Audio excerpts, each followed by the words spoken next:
Hello बच्चों, इस next video lecture में आपका वेलकम है। अब इस वीडियो लेक्चर में हम बात करेंगे इलेक्ट्रिकल प्रॉपर्टीज के बारे में, जिन्हें इलेक्ट्रिकल इफेक्ट भी कहते हैं। ठीक है, अब शुरू करते हैं। देखिए होता क्या है, इलेक्ट्रिकल इफेक्ट ये 3 टाइप्स के होते हैं।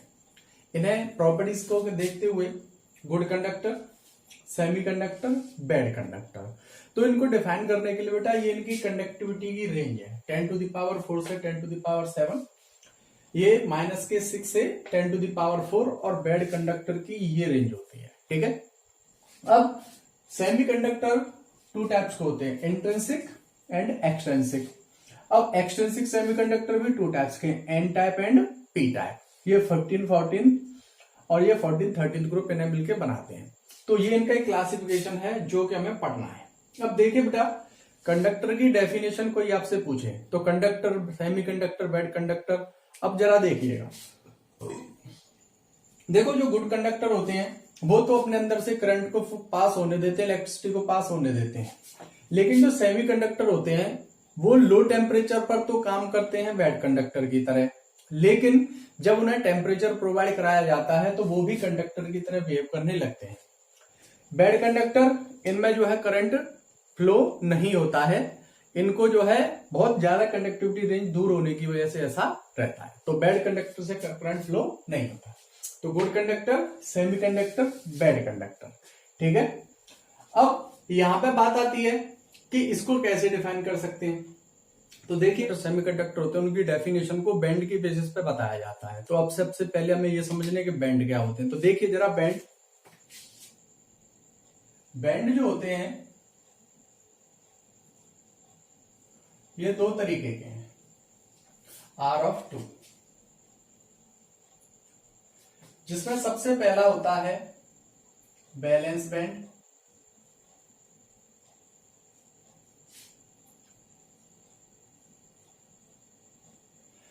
दूसरा होता है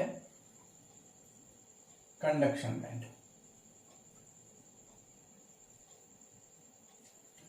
अच्छा, अब कंडक्शन बैंड में valence bond having balance electron, यानी बेटा जो बैलेंस बैंड होता है इसमें बैलेंस इलेक्ट्रॉन मिलते हैं, और ये जो होता है हैविंग नो बैलेंस इलेक्ट्रॉन, इसके अंदर किसी तरीके के इलेक्ट्रॉन्स नहीं होते। अब एक चीज देखिए, अभी मैं एक छोटा सा इधर डायग्राम बना करके आपको बताता हूं। ये एक बैंड हो गया, ये दूसरा बैंड हो गया। इसे मैंने माना बैलेंस बैंड और इसे माना कंडक्शन बैंड। जब इस बैलेंस बॉन्ड के इलेक्ट्रॉन जंप करके इसके अंदर चले जाएंगे तब ये करंट का फ्लो करेगा, क्योंकि करंट का फ्लो सॉलिड में इलेक्ट्रॉन्स की तरह होता है।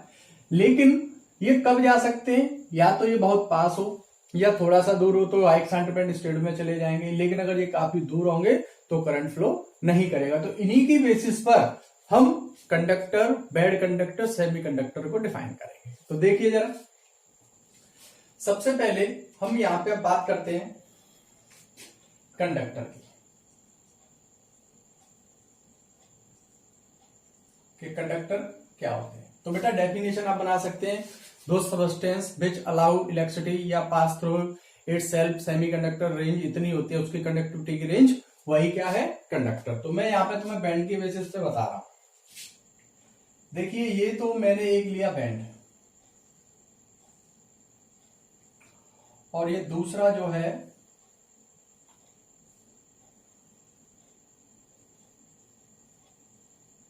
तो ये तो हो गया बैलेंस बैंड, और ये हो गया कंडक्शन बैंड। तो जरा ये देखिए, इसमें बैलेंस बैंड और कंडक्शन बैंड एक दूसरे के ऊपर ओवरलैप कर रहे हैं। क्या कर रहे हैं बेटा, ओवरलैप कर रहे हैं। तो इसलिए इसके जो इलेक्ट्रॉन होंगे वो आसानी से इसमें आ जा सकते हैं।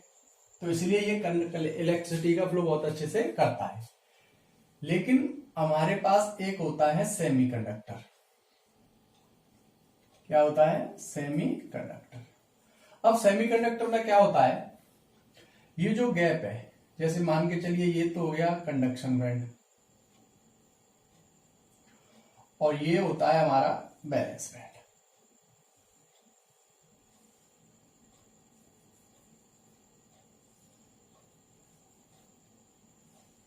तो ये थोड़ा सा इसमें गैप दिखाई दे रहा है, ये वाला। पहले नंबर इस गैप का नाम जान लो, इस गैप को कहते हैं फोरबिडन गैप।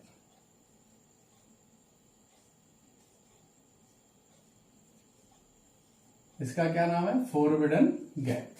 इस गैप की डेफिनेशन को कई बार पूछा गया है। अब यहां पर गैप थोड़ा ज्यादा है, तो ये कौन सा बैंड हो गया? बैलेंस। और ये कौन सा है? कंडक्शन। तो बेटा जब टेम्परेचर कम होगा, एक्साइटमेंट स्टेट नहीं होगी, तो इलेक्ट्रॉन जंप करके नहीं जा पाएंगे। लेकिन जैसे इसे हीट करेंगे, इलेक्ट्रॉन जंप होकर के इसमें चले जाएंगे, तो ये किसकी तरह काम करने लगेगा? कंडक्टर की तरह। लेकिन अब बात आती है बैड कंडक्टर की।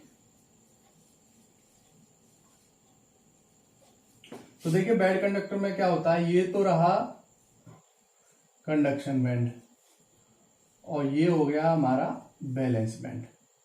तो ये जो गैप होता है ये बहुत ज्यादा होता है। फोरबिडन गैप कैसा है? बहुत ज्यादा। तो इसीलिए इसके अंदर करंट फ्लो होने में दिक्कत आती है, ये करंट का फ्लो नहीं करता है। ठीक है, तो ये कौन था? कंडक्टर। तो हम यहां पे कह सकते हैं कि इसके अंदर गैप नहीं है, इसके अंदर थोड़ा सा गैप है और इसमें लार्ज फोरबिडन गैप। तो यहां पे आप डेफिनेशन कोई पूछे आपसे, इसकी डेफिनेशन को कई बार पूछा गया है, forbidden gap.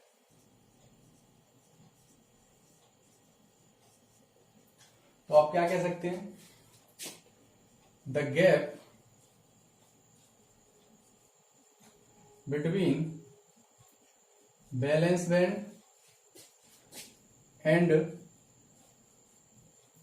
Conduction band is known as forbidden gap. कौन सा गैप कहते हैं बेटा हम इसे? Forbidden gap. इसी गैप के ऊपर एनसीईआरटी में क्वेश्चन दिया है कि right the definitions of conductor, bad conductor, semiconductor on basis of band theory. तो बेटा ये जो पूरी मैंने आपको कराई है, ये पूरी की पूरी जो है वो कौन सी थ्योरी है? Band theory. कौन सी थ्योरी? Band theory. ठीक है, देख लीजिए। बैंड थ्योरी के बाद में अब हम बात करेंगे टाइप्स ऑफ सेमीकंडक्टर। सेमीकंडक्टर जो होते थे बेटा वो 2 टाइप्स के होते थे। तो जो सेमीकंडक्टर था वो 2 टाइप का था, जिसमें सबसे पहला होता था intrinsic.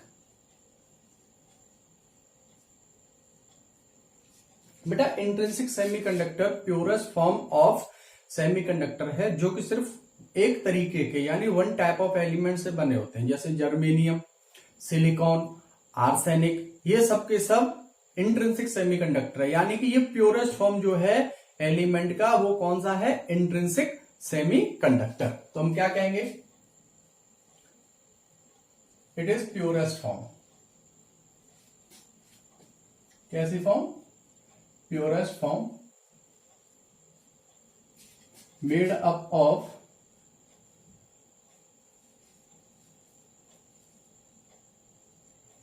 Purest one type of element. ठीक है, तो एग्जांपल के लिए हम कह सकते हैं सिलिकॉन, आर्सेनिक, जर्मेनियम एक्सेट्रा, खास करके वो मेटलॉइड्स जो कि हम पीरियोडिक टेबल में देखते हैं। अब दूसरे पे बात आती है एक्सट्रिंसिक। देखो एक्सट्रिंसिक सेमीकंडक्टर को जो मैंने इंप्योरिटी इफेक्ट पढ़ाया था उस तरीके से बनाते हैं। जब प्योर सेमीकंडक्टर यानी इंट्रिंसिक सेमीकंडक्टर में अदर एलिमेंट की इंप्योरिटी को ऐड किया जाएगा तब एक्सट्रिंसिक सेमीकंडक्टर बनेगा। तो हम इसकी डेफिनेशन क्या कह सकते हैं? It is prepared by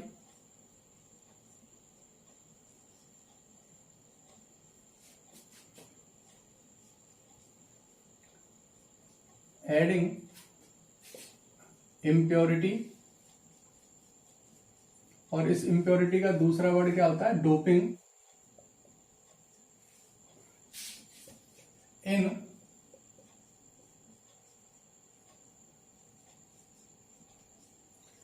intrinsic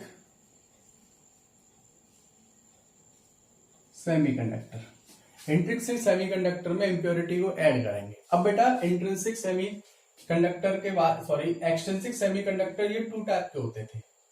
एक होते थे एन टाइप और दूसरा होता था पी टाइप।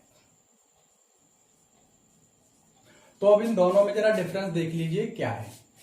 देखो एक हमारे पास होता है ग्रुप 13th, एक है ग्रुप 14th और एक है 15th। जैसा कि सभी को पता है ये कौन सा होता है, बोरॉन, ये हो गए, ये है कार्बन फैमिली,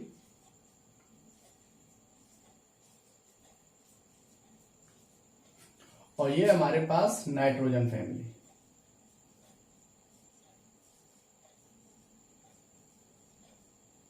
ठीक है। अब होता क्या है, किसकी डोपिंग, जब इसकी डोपिंग हम इसके अंदर कराते हैं 14th ग्रुप में, तो ये बनाता है पी टाइप सेमीकंडक्टर, और जब इसकी डोपिंग इसके साथ कराई जाती है तो बनते हैं एन टाइप सेमीकंडक्टर। ठीक है। तो देख लीजिए, जब 13th और 14th की आपस में डोपिंग कराई तो बना पी टाइप, और 14th और 15th की कराई तो बना एन टाइप। ठीक है। बस इसमें एक चीज बेटा याद रखिएगा, जो एन टाइप होते हैं इसमें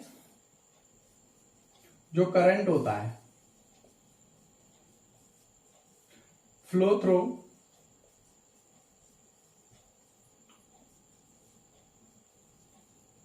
पॉजिटिव होल, काय के थ्रू, पॉजिटिव होल, और दूसरा इन पी टाइप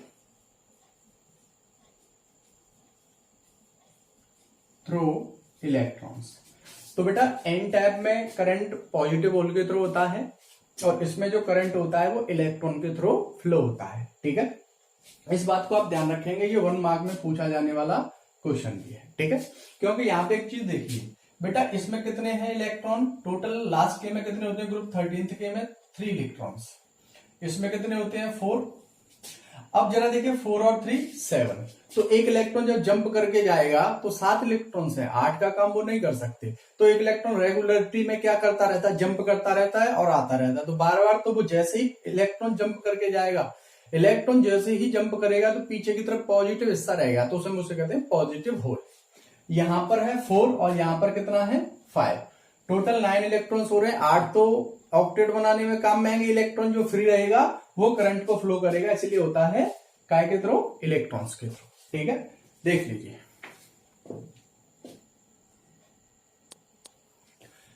देखो अब इसमें मैग्नेटिक प्रॉपर्टीज की बात करेंगे। इलेक्ट्रिकल प्रॉपर्टीज को पढ़ने के बाद में मैग्नेटिक प्रॉपर्टीज क्या है, तो चलिए बेटा शुरू करते हैं हम मैग्नेटिक प्रॉपर्टीज।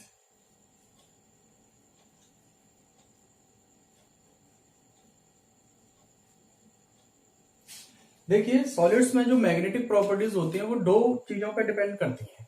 पहला रोटेशन ऑफ इलेक्ट्रॉन और दूसरा रिवोल्यूशन ऑफ इलेक्ट्रॉन। जैसे इसके लिए बेटा समझिए, जैसे हमारी अर्थ है वो सन के अराउंड क्या करती है, स्फेरिकल शेप में क्या करती है, घूमती रहती है, और अपनी एक्सिस पे भी घूमती है। तो सन का एक चक्कर कितने दिन में लगाती है, 365 1/4 में, और अपनी एक्सिस पर 24 आवर्स में, जिससे दिन और रात हमारे होते हैं। तो उसी तरीके से इलेक्ट्रॉन भी क्या करता है, रोटेशन और रिवोल्यूशन। रिवोल्यूशन किसी के चारों तरफ चक्कर लगाना, और रोटेशन अपनी एक्सिस पे लगाना, रिवोल्यूशन चारों तरफ। ठीक है। अब देखिए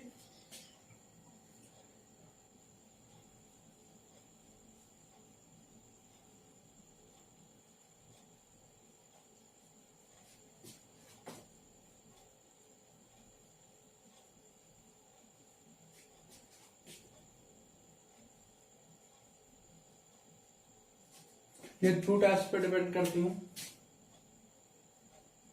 पहला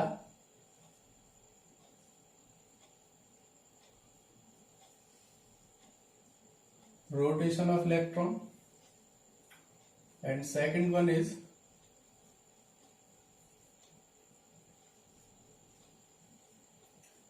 रिवॉल्यूशन ऑफ इलेक्ट्रॉन।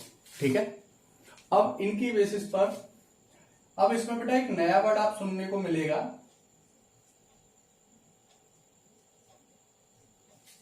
डोमेन्स। ये डोमेन्स क्या होते हैं देखिए,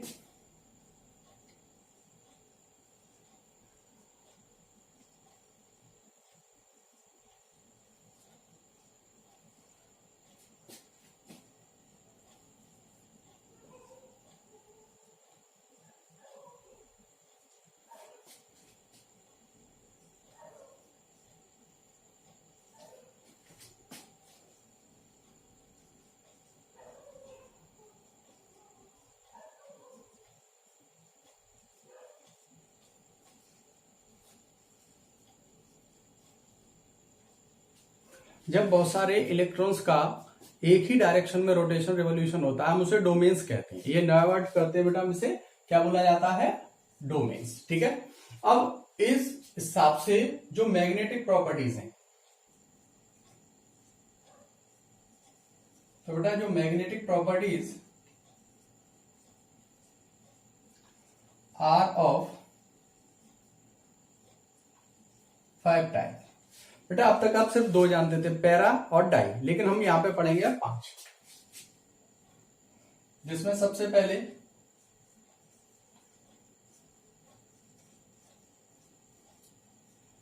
पैरामैग्नेटिक, सेकंड है डाईमैग्नेटिक, थर्ड जो होती है वो होती है ferromagnetic,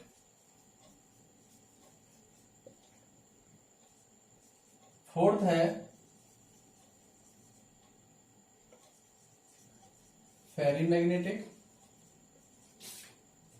and fourth one is antiferromagnetic, and fifth is ferrimagnetic. ठीक है, देखो बेटा पैरामैग्नेटिक को लेकर के तो आप जानते हैं कि पूरा का पूरा कोई भी, ये मेरे पास इस तरीके से मैं अगर ऑर्बिटल्स बना दूं तो इन सब में जैसे कि सभी को मैंने इलेक्ट्रॉन्स डाले, लेकिन अगर एक भी अनपेयर्ड रह गया, जैसे कि यहां पे अभी अनपेयर्ड है, ये जगह दिख रही है, तो ये कैसा होगा, पैरामैग्नेटिक। कैसा होगा, पैरामैग्नेटिक। लेकिन जितनी भी ऑर्बिटल हो और उन सभी में इलेक्ट्रॉन्स प्रेजेंट हो, क्या प्रेजेंट हो, इलेक्ट्रॉन्स, तो बेटा ये कैसा हो जाएगा, डाईमैग्नेटिक। कैसा होगा, डाईमैग्नेटिक। अब फेरो में क्या होता है, फेरोमैग्नेटिक में जो अलाइनमेंट ऑफ डोमेन्स होता है, इसमें बेटा हम डोमेन्स की बात कर रहे हैं, सेम डायरेक्शन में रहता है, यानी कि जितने भी इलेक्ट्रॉन्स होंगे वो सभी सेम डायरेक्शन में जा रहे होंगे।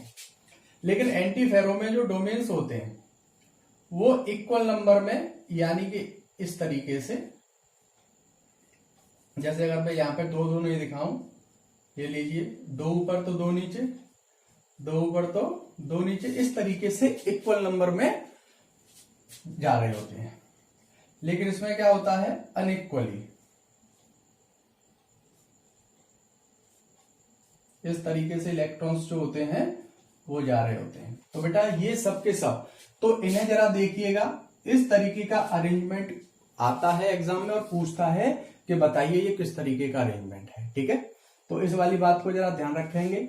अब इसमें से एक चीज जो आपको ध्यान रखनी है बेटा, ये जो फेरोमैग्नेटिक होते हैं, कौन से होते हैं, फेरोमैग्नेटिक, ये परमानेंट मैग्नेट है। कैसे मैग्नेट है, परमानेंट मैग्नेट, जो कि मैग्नेट्स आते हैं हमारे पास, तो वो किससे बने होते हैं, फेरोमैग्नेट से।